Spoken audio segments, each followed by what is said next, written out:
Hello friends, welcome to my channel Rinku math solution. आज हम लोग पढ़ेंगे कक्षा 8 वर्गमूल का अभ्यास 2 का बी वाला चैप्टर। ए को हमने पिछली वीडियो में पढ़ चुके हैं। आज हम लोग 2 का बी पढ़ेंगे। अगर आप हमारे चैनल पर नए हैं तो चैनल को सब्सक्राइब कर लीजिए। देखिए, लिखा है गुणनखंड विधि से निम्नांकित के वर्गमूल ज्ञात कीजिए। गुणनखंड विधि पिछली वीडियो में मैंने बताया था, कोई संख्या के छोटे छोटे टुकड़े कर दिए जाए जिनको गुणा करने के बाद यही संख्या प्राप्त हो जाती है, वही गुणनखंड होती है। गुणनखंड, गुणन मतलब गुणा करने वाली, खंड मतलब टुकड़े। इसको हम एकदम छोटे छोटे टुकड़ों में ऐसे बांट दें जिनका आपस में गुणा करने पर इतना ही होता है, तो उस विधि से हम वर्गमूल कैसे निकालते हैं, चलिए देखते हैं। पहले लिखा है 77 44, यहीं पे करते हैं। काटने का ढंग दोस्तों हमने बताया था। सबसे पहले इकाई का अंक देखते हैं। अगर इकाई का अंक सम है तो पक्का वो 2 से कटेगी, 2 से काटेंगे। 2 तिहाई 6, 1 बचा ये 17 हो गया, 2 अठे 16, 1 बचा ये 14 हो गया, 2 सत्ते 14, 2 दूना 4। फिर काटेंगे 2 से, 2 एक कम 2, 1 बचा 18 हो गया, 2 नवा 18, है ना। फिर 2 तिहाई 6, 1 बचा, 2 छक्के 12, ठीक। फिर काटेंगे 2 से, 2 नवा 18, 1 बचा 13 हुआ, 2 छक्के 12, 1 बचा 16, 2 अठे 16। फिर 2 से, 2 चौको 8, 2 अठे 16, 2 चौको 8। फिर 2 से, 2 दूना 4, 2 चौको 8, 2 दूना 4। फिर 2 से, 2 एक कम 2, 2 दूना 4, 2 एक कम 2। 121 आप जानते हैं 11 का वर्ग होता है। ये ना ही 2 से कटेगा, ना ही 3 से, 4 से, किसी से नहीं, सीधे भी 11 से कटेगा।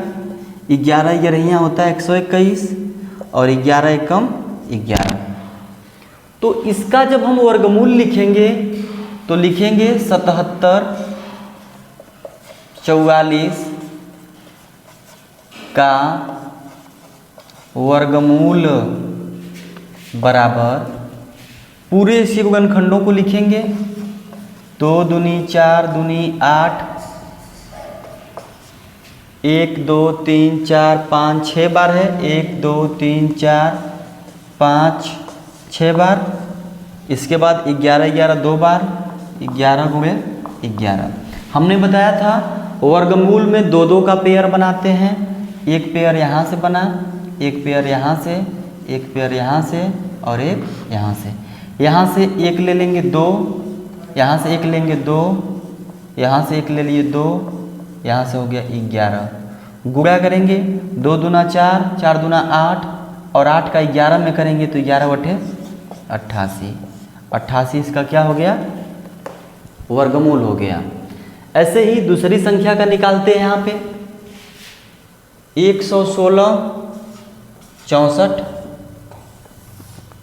2 सवाल काफ़ी है दोस्तों, 2 सवाल बताएंगे, बाकी आप कर सकते हैं ऐसे ही, बस गुणनखंड विधि से करना है।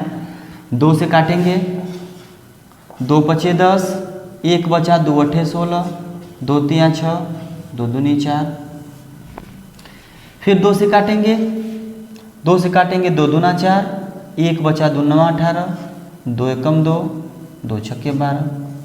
फिर 2 से, 2 एकम 2, 2 चौको 8, 2 पचे 10, 2 अठे 16, 2 सत्ते 14, 2 दूनी 4, 2 नवा 18।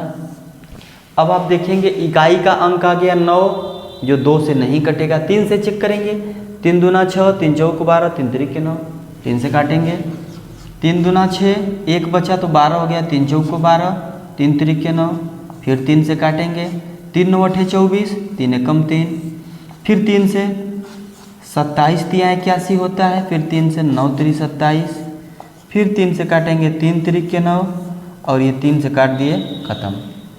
अब इसका वर्गमूल लिखेंगे। फिर 2 2 का पेयर बनाएंगे, एक जोड़ा बना, 2 3 4 5। जो पेयर बना इसका जब वर्गमूल लिखेंगे, वर्गमूल बराबर 2 गुणे 2 गुणे 3 गुणे 3 गुणे 3, 2 2 3 3 3, 2 2 3 3 3, गुणा करेंगे 2 दूना 4, 4 3 12, 12 3 36, 36 3 108, 36 3 108, ये निकल गया। दोस्तों ऐसे सवाल का वर्गमूल निकालना हमने एक वीडियो में बताया है, अगर आप नहीं देखें तो जाके देख सकते हैं। जितना प्रक्रिया हम कर रहे हैं एक भी प्रक्रिया नहीं करेंगे, सिर्फ देखेंगे और देख के सीधे आंसर लिख देंगे कि ये किसका, इसका वर्गमूल कितना होगा। एक बार बताने का प्रयास करते हैं, फिर यहाँ एक बार 1 मिनट के लिए आप देख लीजिए। जैसे कि ये 77 44 है, ये जो मैं विधि बताने जा रहा हूँ प्लीज़ ध्यान से देखिएगा। 77 44 है दोस्तों, 77 44 का अगर हमको निकालना है ये इसका वर्गमूल क्या है, तो आप पहले लिखेंगे 7744। इसके लिए सिर्फ आपको एक चीज़ याद होनी चाहिए कि जैसे कि 1 का वर्ग जो होता है 1 होता है, 2 का वर्ग 4, 3 का वर्ग 9, 4 का वर्ग 16, 5 का 25, 6 का 36, 7 का 49, 8 का 64, सभी जानते हैं, इतना तो सबको याद है 100। इसमें याद सिर्फ इतना करना है कि जब हम 1 का नाम लें अगर वर्ग में, तो 1 1 के ही वर्ग में आता है। 4 किसके वर्ग में आता है? 2 का वर्ग अगर रहा होगा, कुछ न कुछ यहाँ 2 रहा होगा, तभी ये वर्ग 4 होगा। यानी इसका वर्गमूल इतना हम कम से कम 2 समझ सकते हैं कि जरूर इकाई का अंक 2 हो सकता है। यहाँ भी 4 आ सकता है, 8 28 64, यहाँ भी 4 आ सकता है। यानी इकाई का अंक इसके बड़ी संख्या का अगर वर्गमूल निकालेंगे तो 2 भी हो सकता है, 8 भी हो सकता है। रही बात इसके बारे में सोचने की, इसके बारे में भी हम सोचेंगे। पहले आप समझिए, जब भी वर्गमूल निकालना होगा, वर्ग में हमने बताया 2 का पेयर, इसलिए हम 2 अंकों को छांट लेंगे दाहिने साइड से। दाहिने साइड से अगर हम 2 अंक को छांट लें, अब इन्हीं अंक पे ध्यान देंगे, बस 4 पे। 4 किसके किसके वर्ग में आता है? 2 के वर्ग में भी आता है 4, यानी 2 का भी वर्ग ये हो सकता था, और 8 के वर्ग में भी 64, यानी 4 8 के वर्ग में भी आ सकता है। इतना तो कन्फर्म है, जो इसका वर्गमूल होगा वो 2 और 8 इकाई का अंक इसी में से कोई न कोई होगा। अब आते हैं 77 पे। 77 में आपको क्या करना है, जो संख्या बचती है, 2 अंक तो हमने छांट लिया, ये संभावना कर लिया कि इकाई का अंक किसके किसके वर्ग में आ सकता है। तो 2 में आ रहा था 2 दूना 4, 8 में आ रहा था 8 28 64, ये हमने दोनों लिख लिया। अब देखेंगे कि 77 किसके किसके वर्ग के बीच में आता है। 77 की बात करें तो 8 का वर्ग देखें तो 8 28 64, और 9 का वर्ग करेंगे तो 99 81। अगर हम 77 की बात करें तो ये 8 के वर्ग और 9 के वर्ग के बीच में आता है। 8 का वर्ग होता है 64 और 9 का वर्ग होता है 81। सबसे छोटी वाली संख्या लेंगे, 8 लेंगे, 9 नहीं लेंगे, क्योंकि 9 इससे अधिक हो जा रहा है। लेकिन 9 तो लेंगे, अब यहाँ 9, अरे यहाँ पे 8 तो लेंगे, तो 8 हमने लिख दिया, छोटी वाली संख्या 8। फिर एक बार समझिए, हमने क्या बोला, इकाई के अंक पे ध्यान देंगे। 4 किसके किसके वर्ग के बीच में आ सकता है? 2 में भी आ सकता है, 8 में भी आ सकता है। 2 और 8 दोनों हमने लिख लिया। इकाई का अंक 2 हो सकता है या तो 8 हो सकता है। अब क्या किए, इसको देखेंगे जो बचा है किसके किसके वर्ग के बीच में आता है। ये 8 28 64 और 99 81, यानी 8 और 9 के वर्ग के बीच में आता है। हमने बोला छोटी वाली संख्या लेना है, 8 हमने लिख दिया। अब देखना है ये वाला सही है कि ये वाला सही है। इसके लिए क्या करेंगे, ये इस चीज़ पे अब ध्यान देंगे। 77 के बाद 81 कितने अंक के गैप पे है? 4 अंक के गैप पे है। लेकिन 64 की बात करें तो ये ज़्यादा इसके बीच की गैपिंग है, 13 अंक की गैपिंग है। 13 अंक की गैपिंग है, जिसमें कम गैपिंग रहेगी, यानी जो बड़ी वाली जो संख्या थी 9, तो बड़ी वाली को ही मान लेंगे जो संख्या कम थी। समझ में आया? ऐसे ही अगर मैं इसकी बात करूं, तो इस सवाल को लगाने के लिए भी आप समझ सकते हैं। हमने क्या बताया, 2 अंक पे छांट लेंगे, मैंने बताया 4 किसके किसके वर्ग में आ सकता है, या तो 2 में आ सकता है या तो 8 में आ सकता है। इकाई का अंक 2 का वर्ग करेंगे तो 2 दूना 4, 8 का वर्ग करेंगे तो 8 अठाई 64, यानी इकाई का अंक पक्का है कि या तो 2 होगा या तो 8 होगा। अब गौर करेंगे जो बचा है इसमें हमने बताया कि जो बचा उसको देखेंगे कि ये किसके किसके वर्ग के बीच में आ सकता है। 116 को अगर देखा जाए तो ये 10 का वर्ग, 10 दहाँ पे 100, 11 का वर्ग 121, 121, 10 के वर्ग और 11 के वर्ग के बीच में आ रहा है 116। हमने बोला कि छोटी वाली संख्या लेंगे, यानी 10 यहाँ भी लिखते हैं, 10 यहाँ भी। अब देखना है कि 102 सही है कि 108। हमने बताया था कि जो संख्या 116 है इससे इन दोनों की तुलना करेंगे, कौन नज़दीक है, बड़ी वाली नज़दीक है कि छोटी वाली। अब 100 से देखा जाए 116 में तो 16 का अंतर है, लेकिन 121 और 16 में देखा जाए तो मात्र 5 का अंतर है। इसका मतलब 121 बड़ा है, तो ये बड़ा वाला ले लेंगे 108। यही तो हमारा आंसर आया था 108। देखिए 108। दोस्तों हम आपसे ऐसे बता रहे हैं तो आपको लग रहा है कि इसमें समय लग रहा है। जैसे इस चीज़ पे आप अभ्यास करेंगे कोई भी संख्या आप देखेंगे तुरंत बता देंगे। जैसे देखते हैं 4900 है, 0 किसके अंत में आएगा, वर्ग में 0 में आएगा। ये किसका है, 7 का है, 70 हो गया। इसका देखिए 9 है, 9 किसके किसके वर्ग में आता है, 3 के वर्ग के बीच में, 2 अंक छाटेंगे, 3 के वर्ग के बीच में आता है और 7 के वर्ग के बीच में आता है। 7 7 49, 3 3 के 9। लेकिन 7 का लिखेंगे कि 7 वाला लिखें कि 3 वाला लिखें, ये आपको देखना है। या तो 7 भी हो सकता है या तो 3 भी हो सकता है। इसमें देखेंगे 470 बचा। 470 किसके किसके वर्ग के बीच में आता है, देखा जाए तो 21 का वर्ग होता है 441, 22 का होता है 484, तो पक्का है कि यहाँ 22 रहेगा।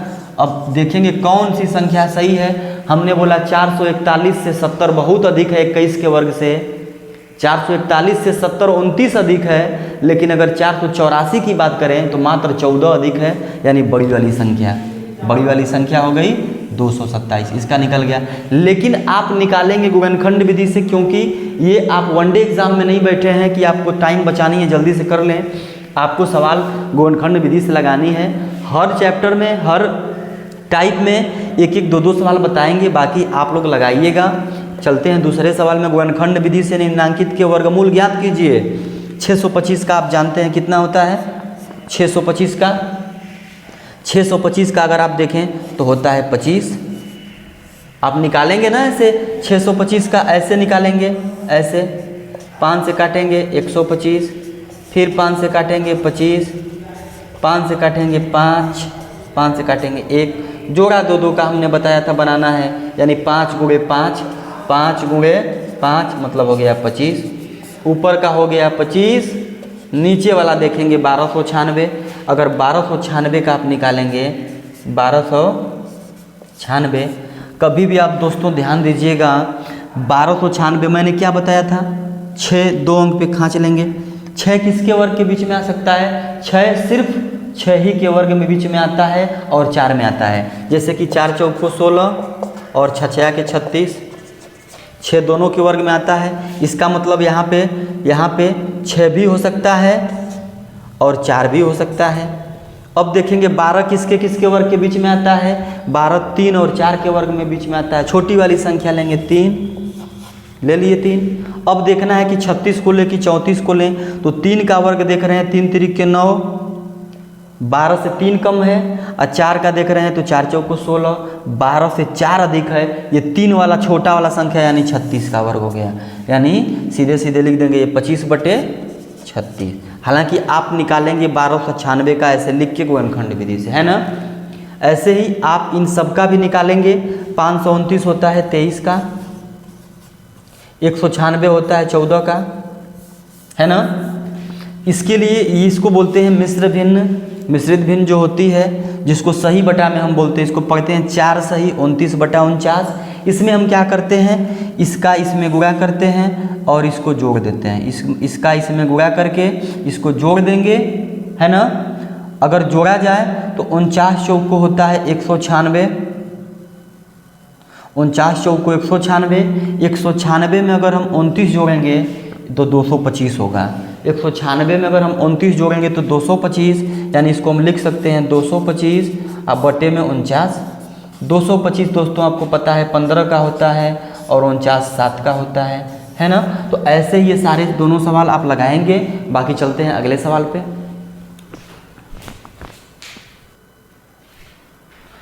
आइए बच्चों देखते हैं तीसरा सवाल।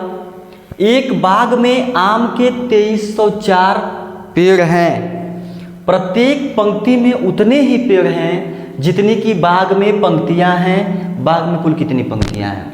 ऐसे सवाल जब भी आएंगे, उतने ही पेड़ हैं जितने की पंक्तियां हैं, इस टाइप के, उतने ही आम है जितने की लाइनें हैं, ये सारी चीज जितने आते हैं उसका मतलब ही होता है कि वर्गमूल निकालना है।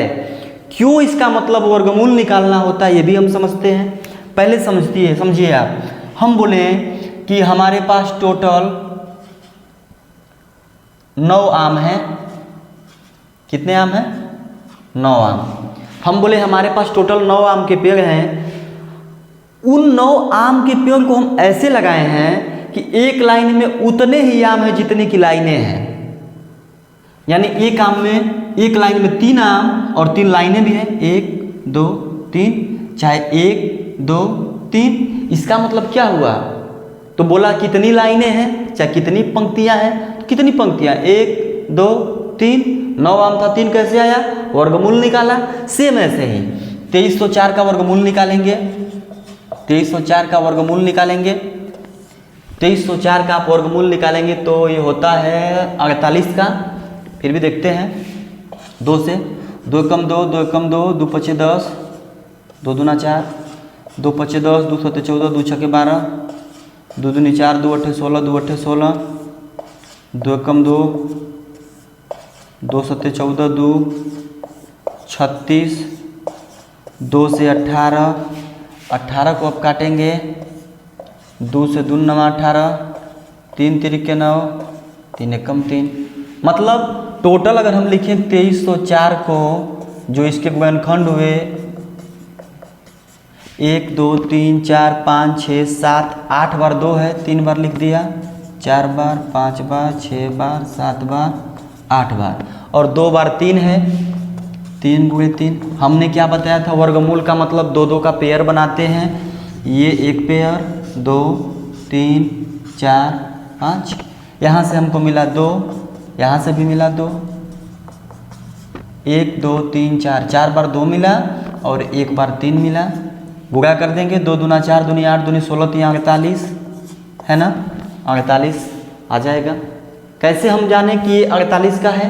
फिर समझते हैं। 4 किसके वर्ग में आता है? या तो 2 में आता है या तो 8 में आता है। यहाँ तक तो 2 अंक खत्म। अब 23 पे ध्यान देंगे। 23 किसके किसके वर्ग के बीच में आता है? 4 के वर्ग में और 5 में। 4 चौक को 16 और 5 पचे 25। तो 4 यहाँ भी हो सकता, 4 लेंगे, छोटी वाली संख्या। अब क्या हमने बोला था? देखते हैं 4 चौक को 16, 4 वाला जो 16 है 23 से ज़्यादा दूर है, 7 अंक दूर है। लेकिन जो बड़ा वाला अंक था 5 पचे 25, 25 से 23 मात्र 2 अंक के अंदर, यानी बड़ा वाला अंक 48। ऐसे हम बताए थे। ऐसे आप बड़ी से बड़ी संख्याओं का निकाल सकते हैं, है ना। तो दोस्तों जब भी ऐसे सवाल आए, उतने ही पेड़ हैं उतनी ही पंक्तियां हैं, तो आप जान जाएंगे कि इसका हमें गुणनखंड करके वर्गमूल निकालना है। अगला सवाल ऐसे ही एक सेनानायक ने अपनी सेना को टोलियों में इस प्रकार विभाजित किया कि प्रत्येक टोली में उतने ही सैनिक थे जितनी की कुल टोलियां थीं। यदि उस सेना में कुल 6561 सैनिक थे तो प्रत्येक टोली में कितने सैनिक थे? फिर इसका वर्गमूल निकालेंगे। 6561 का 6561 का निकालेंगे।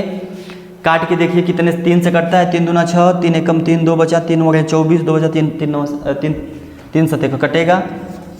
3 दूना 6, 3 एकम 3, 2 बचा 26 हो गया, 3 9 24, 2 बचा 21, 3 सते 21। फिर 3 से काट के देखिए, 3 9 27, 3 सते 21, 3 सते 21, 3 दूना 6, 2 बचा 27, 3 9 27। फिर 3 से काटिए, 3 दूना 6, 3 चौको 12, 3 तिरिके 9। फिर 3 से 3 9 24, 3 एकम 3, 3 से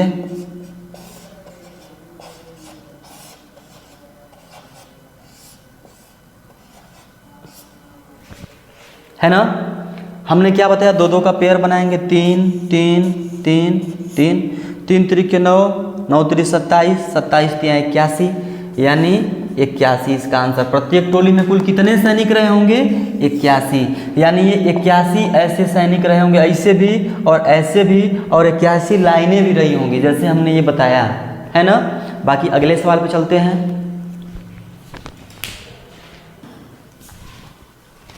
आइए दोस्तों अगला सवाल देखते हैं। एक सेनानायक अपने जवानों को पंक्तियों में खड़ा करके वर्ग बनवाता है, बाद में उसे ज्ञात होता है कि 60 जवान शेष रह गए। यदि उसके पास 8160 जवान थे तो बताइए कि प्रत्येक पंक्ति में सेनानायक ने कितने जवान खड़ा किए थे। हमने आपसे बोला था कि अगर 9 हमारे पास पेड़ थे, उतनी ही लाइन बनवानी थी जितने कि हर लाइन में पेड़ रहे, तो 3 3 का बनाए। लेकिन अगर हम बोले होते 11 हमारे पास पेड़ थे, 2 बच गए, बाकी का हमने बनवाया, तो 2 पहले घटा लेंगे। वैसे ही 60 जब बच गए इसमें से, तो 60 इसमें से घटा देंगे, है ना। 8160 में से जब वो पंक्ति बनवाया होगा, 60 बच गए, है ना, 60 जवान शेष रह गए, तो 60 को पहले निकालिए, बाकी का ही तो बनाया होगा। यानी उसने बनाया कितना, 8100 का, और 8100 का अब क्या कर देंगे, वर्गमूल निकाल देंगे। चाहे गुणनखंड विधि से निकालेंगे ऐसे, या तो ऐसे निकालें, या तो सिंपली आप देख सकते हैं 81 9 का वर्ग होता है, 9 हो गया, अब 2 जीरो है, 1 जीरो 90, यानी 90 का हो जाएगा। यानी टोटल सेनानायक एक पंक्ति में कितने सेनानायक खड़े किया था उसने, 90, यानी 90 ऐसे सेनानायक, 90 ऐसे भी रहे होंगे, 90 लाइनें भी रही होंगी, है ना। अगला सवाल, वह छोटी से छोटी संख्या ज्ञात कीजिए जिससे 1890 में गुणा कर दें तो गुणनफल पूर्ण बन जाए। मैंने बताया था ऐसे सवाल गुणा कर दें, भाग दे दें, सिर्फ गुणनखंड विधि करते हैं। 1890 का गुणनखंड करेंगे, 2 से काटेंगे, 2 9 18, 2 चौको 8, 2 5 10, 3 त्रिक 9, 3 कम 3, 3 5 15, 3 कम 3, 3 5 15, 3 त्रिक 9, 3 5 15, 5 7 35, 7 कम 7। 1890 का हम गुणनखंड लिखेंगे, 1890 बराबर 2 गुणे 3 गुणे 3 गुणे 3 गुणे 5 गुणे 7। फिर देख लेते हैं, 3 त्रिक 9, 3 एकम 3, 3 5 15, 3 एकम 3 105, 3 से 35, 3 5 7 35, ठीक है।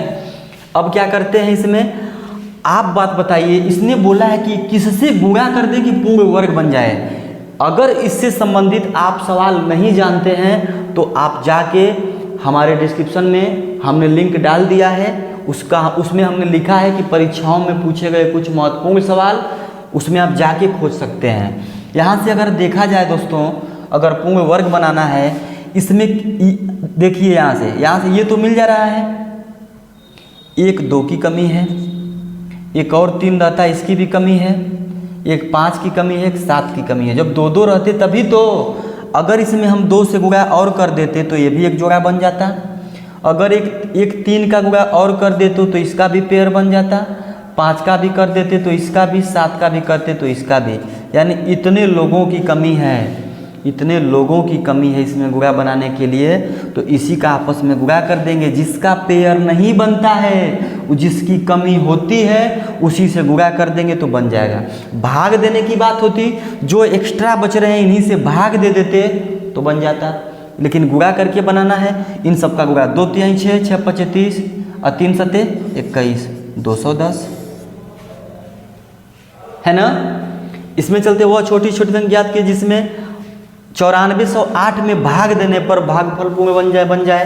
अब 9408 का अगर हम निकालेंगे, 9408 का 2 चौको 8, 2 7 14, 0 2 चौको 8, 2 दूना 4, 2 3 6, 2 5 10, 2 एकम 2, 2 एकम 2, 2 5 2 एकम 2, 2 एकम 2, 2 7 14, 2 6 12, 2 5 10, 2 8 16, 2 8 16, 2 दूनी 4, 2 चौको 2 9 18, 2 चौको 8, 2 एकम 2, 2 चौको 8, 2 7 14, 147 देखते हैं किससे कटेगा। 7 से काट के देखिए, 7 दूना 14, 7 एकम 7, है ना। 21 देखिए, 3 से 3 7 21, फिर 7 से काटेंगे 7 एकम 7। सबसे पहले छोटी संख्याओं से काटते हैं, फिर भी आप देख लेंगे। अब देखिए इसमें बोला है कि भाग देने पर इसका पेयर बन गया, लिखेंगे टोटल 9408 बराबर 1 2 3 4 5 6 बार 2 है, 1 2 3 4 5 6।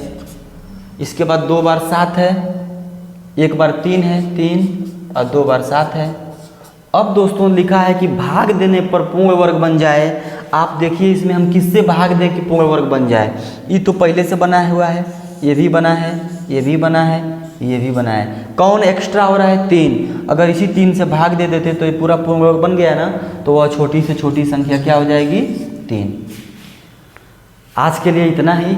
ये हम लोगों ने कंप्लीट कर लिया 2B का। अगले वीडियो में हम लोग 2C पढ़ेंगे। अगर वीडियो पसंद आई हो तो प्लीज़ सब्सक्राइब करिएगा, चैनल को ज़्यादा से ज़्यादा लोगों तक शेयर करिएगा ताकि हमारी वीडियो और लोगों की भी मदद करे। बच्चों जब भी आप ऐसे सवाल लगाएंगे, अगर आपको दिक्कत होती है कभी भी, आप वीडियो, मेरे YouTube बनाने का मतलब सिर्फ इतना ही है, कक्षा 8 के पढ़ाने का मतलब कि जो हमारे बच्चे हैं, कोई भी बच्चा हो जिसको भी आप शेयर करेंगे, उनको कहीं दिक्कत होती है, अगर क्लास में नहीं समझ में आता है तो घर पे एक बार वीडियो देखें, उनको साफ समझ में आ जाए, कोई प्रॉब्लम ना हो। तो आज के लिए सिर्फ इतना ही, मिलते हैं अगले वीडियो में। Thank you.